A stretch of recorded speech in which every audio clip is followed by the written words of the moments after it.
সরাসরি আসি চন্দনদার কাছে। চন্দনদা, হঠাৎ করে পশ্চিমবঙ্গের হিন্দুদেরকে আলাদা করে ভিলেন বানানোর কি দরকারটা ছিল? আমরা তো সত্যি সত্যি দেবাশিসদের কথা অনুযায়ী আরো অনেক বিষয় নিয়ে আলোচনা করতে পারতাম, আরো অনেক কিছু, স্কুল, চাকরি, ইন্ডাস্ট্রি, সবকিছু নিয়ে আলোচনা করার দরকার হতো। হঠাৎ করে সবকিছুকে ছেড়ে দিয়ে, সবটাকে ছেড়ে দিয়ে আসলে হিন্দুদেরকে বেছে বেছে ধরো, সেখান থেকে কি তোষণের রাজনীতির শুরু নয়? সেখান থেকে কি আজকে ডেমোগ্রাফির বদল নয়? আপনার সময় স্বর্ণেরই একেবারে শুরুতে সকলকে, বিদগ্ধ মানুষগুলোকে যারা এখানে উপস্থিত, তুমি সহ, কারণ তোমার কোয়েশ্চেনগুলোর মধ্যে প্রত্যেকটার একটা নির্দিষ্ট কাট আছে এবং মাল্টিপল কোয়েশ্চেন্স একটা কোয়েশ্চেনের মধ্যে। আমি প্রথমে যেটা বলবো সেটা আমরা স্বাভাবিকভাবে বলি, সিম্প্যাথি ইজ আ ডিফিটিস্ট আইডিয়া। বুঝে নিতে হবে আমরা আলোচনাটা কংক্রিট কিছু করছি নাকি শুধুমাত্র ভাবাবেগকে সামনে রেখে সিম্প্যাথিকে, অর্থাৎ একটা একটা মর্মিতাকে সামনে রেখে একটি নির্দিষ্ট ধর্মীয় সম্প্রদায় বা অনেক ধর্মীয় সম্প্রদায়ের ভাবাবেগকে ছাগার করছি, ইনফ্লুয়েন্স করছি, এটা করছি কি না। যদি করে থাকি তাহলে উই আর বায়াসড, এখানে কোনো সন্দেহ না। যদি না করে থাকি তাহলে আমাদের নির্দিষ্টভাবে আলোচনার মধ্যে থাকতে হবে। যে আলোচনার প্রথম প্রশ্নটা তুমি করেছো, সে প্রশ্নটার আঙ্গিক পশ্চিমবঙ্গ। অবশ্যই এটা প্ল্যানেট ভিউ নয় যেটা দেবাশিসবাবু শুরু করলেন একেবারে পৃথিবী ঘুরে, কিন্তু উনি পশ্চিমবাংলায় থামলেন না।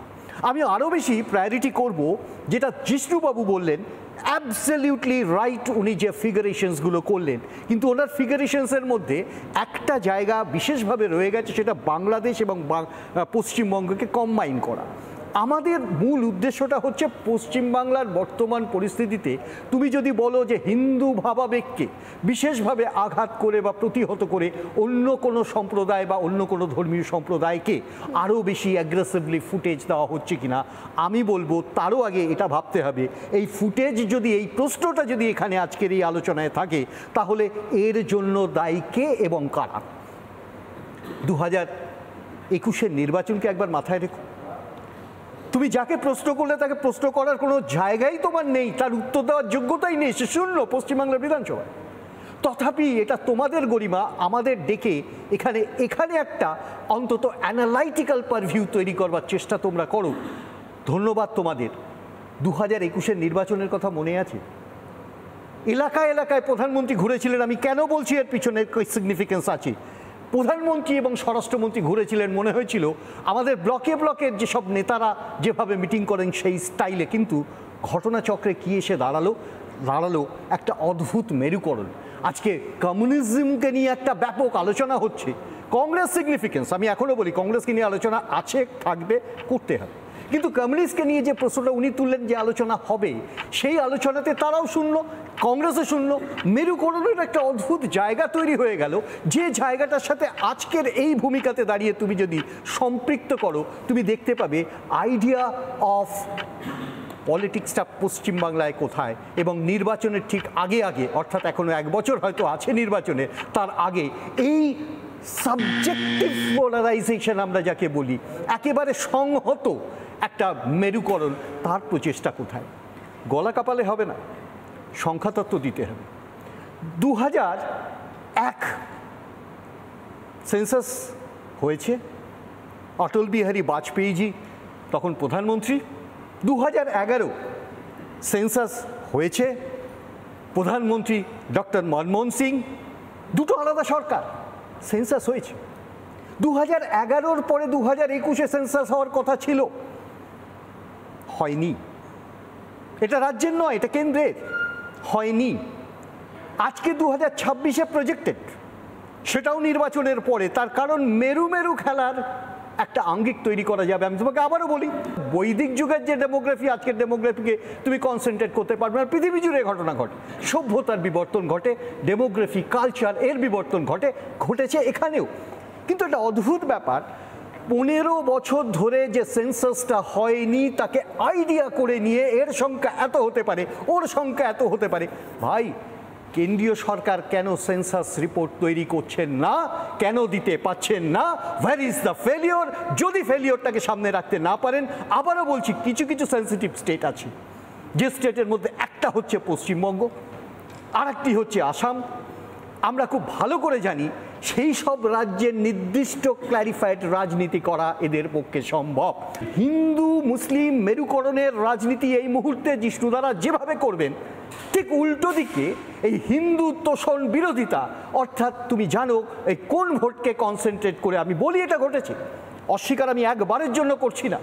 আমার ডেমোগ্রাফির বিভিন্ন ক্ষেত্রে বিভিন্ন, তোমাদের কাছেও এভিডেন্স আছে, তোমরা জানো বিভিন্নভাবে দেখিয়েছো কিভাবে ট্রেস পাস করে কোথায়, এবং পাসপোর্ট কেলেঙ্কারি কিছুদিন আগে যেটা হয়ে গেল, বিভিন্নভাবে এই এই এই এই এই ট্রেস পাসিং হয়েছে। আমি তোমাকে যেটা বলি শোনো, আমি এখানে জাস্ট এই প্রসঙ্গে শেষ করি। এই ট্রেস পাসিং হওয়ার পরে আমরা দেখছি পাসপোর্টগুলো বেরিয়ে গেল, প্রায় 4000 পাসপোর্টের মধ্যে বোধহয় এখন 170 বা ইত্যাদি ডিটেক্টেড হয়েছে। কিন্তু প্রশ্নটা হচ্ছে, সেখানে দেখলাম রাজ্য সরকারের একটা ব্যাপক ভূমিকা তো ছিলই, কর্মচারীদের তাদের গ্রেপ্তার করা হয়েছে, তার সাথে আবার কেন্দ্রীয় সরকারের পোস্টাল ডিপার্টমেন্টও জড়িয়ে গেছে। মানে আমি বলতে চাইছি, এই তুতু মেমের খেলা মানুষ কতদিন বিশ্বাস করবেন, কেন করবেন? যদি আমার দুটো প্রশ্ন জানার ইচ্ছে ছিল, একটা হচ্ছে সেন্সাস নিয়ে যে কথাটা বললেন চন্দনবাবু, তার সঙ্গে নিঃসন্দেহে সেটা একটা বড় প্রশ্ন এই মুহূর্তে। কোথাও কি মনে হয় না যে আসলে মানুষের থেকে তার ধর্ম, তার পরিচয়টা কেড়ে নিয়ে তাকে শিক্ষা বা ইন্ডাস্ট্রি যাই দাও না কেন, যদি তার বেসিক আইডেন্টিটি পরিচয়টাকে কেড়ে নেওয়ার চেষ্টা চলে কোথাও একটা, তাহলে কোথাও মানুষ বাকি কিছুতে সাড়া দেয় না? এটা কি কোথাও নিজেদের ব্যর্থতা বলে মনে হয় না, যে আসলে এই জিনিসটাকে অ্যাড্রেস করতে পারা যায়নি বলেই তাই পশ্চিমবঙ্গে আজ শূন্য বাম এবং কংগ্রেস? এই প্রশ্নটা আমি তুলে রাখলাম। সময় অল্প, আমি ডাইরেক্টলি দুজনের কথা শুনিনি। জয়দীপ সেন বাকি রয়েছেন এবং আজিজুল বিশ্বাস, দুজনের কথা শুনে ডেফিনেটলি আমি ডিবেট ওপেন করব, যত খুশি প্রশ্ন করতে পারবেন। জয়দীপ সেন, প্রথমত ডেমোগ্রাফি, চেঞ্জ অফ ডেমোগ্রাফি তো অবশ্যই হচ্ছে, কিন্তু বাংলায় হিন্দু বিপন্ন কিনা তার জন্য আমি ডেমোগ্রাফিক প্রশ্নে খুব যাব না। তার কারণ একটা জঙ্গলে নেকড়ের থেকে হরিণের সংখ্যা বেশি থাকে, কিন্তু হরিণ বিপন্ন হয় না, নেকড়ে বিপন্ন হয় না, হরিণ বিপন্ন হয়। সুতরাং ডেমোগ্রাফি ইজ নট ইম্পর্টেন্ট। একটা গোষ্ঠী, পার্টিকুলার গোষ্ঠী কতটা সংহত তার আইডেন্টিটি পলিটিক্সের ব্যাপারে, দ্যাট ইজ মোর ইম্পর্টেন্ট, যে আদার গোষ্ঠী তার দ্বারা বিপন্ন হবে কিনা। সেকেন্ডলি, আজকে ভারতবর্ষ কেন বলবো, পৃথিবীর কোথাও মুসলিম মেজরিটি কান্ট্রি কিন্তু সেকুলার কান্ট্রি নয়। কেন নয় সেইটা জনগণ বুদ্ধিমান, সেটা আমাকে জনগণকে জ্ঞান দেওয়ার কোনো প্রয়োজন নেই। তারা বুদ্ধিমান, তারা বলতে পারবেন। আমার উল্টো দিকে বিদগ্ধ মানুষ আছেন, তারা স্বীকার না করলেও তারা জানেন সেটা কেন, সেই কান্ট্রিগুলো সেকুলার নয় কেন। এমনকি ভারতবর্ষে একমাত্র মুসলিম মেজরিটি প্রদেশ। নানা ধরনের কন্টেন্ট দেখার জন্য লাইক করুন, শেয়ার করুন আমাদের ফেসবুক পেজ, সাবস্ক্রাইব করুন আমাদের ইউটিউব চ্যানেল। পাশাপাশি অন্যান্য ব্রেকিং নিউজের জন্য অবশ্যই চোখ রাখুন রিপাবলিক বাংলায়।